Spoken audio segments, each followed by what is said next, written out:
ತೊಳೆದ ನೀರು ಗಿಡಕ್ಕೆ ನೀರು ಇಲ್ಲ ಅಕ್ಕಿಲ್ಲ ಇಲ್ಲ ಸರ್.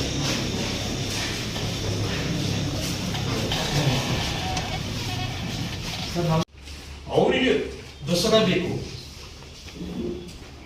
ಸೊ ಅವರಿಗೆ ದಸರಾ ಬೇಕು ಅಂತ ಹೇಳಿ ಅಧಿಕೃತ ರಾಜ್ಯ ಸರ್ಕಾರದಿಂದ ಅಧಿಕೃತವಾದಂತ ಘೋಷಣೆ ಮಾಡಿದೆ.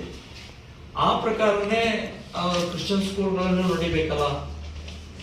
ಒಂದೇ ರೀತಿ ಹೌದು. ಈಗ ಅವರು ನಮ್ಮ ಹಬ್ಬಗಳಿಗೆ ಯಾಕೆ ತೊಂದರೆ ಕೊಡ್ತಾರೆ? ನಮ್ಮ ಮಕ್ಕಳಿಗೆ ಯಾಕೆ ತೊಂದರೆ ಕೊಡ್ತಾ ಇದ್ದಾರೆ?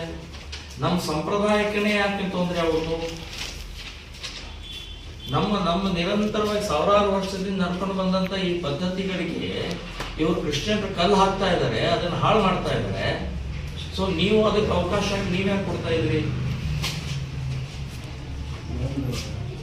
ಸರ್ಕಾರ ಸುತ್ತಲೇ ಐತೆ ಸರ್, ಅವರಿಗೆ ಒಂದು ಕನ್ಸಿಷನ್ ಇದು ಕೊಟ್ಟಿದ್ದಾರೆ, ಅವಕಾಶ ಕೊಟ್ಟಿದ್ದಾರೆ. ಕೊಟ್ಟು ತೋರಿಸ್ರಿ.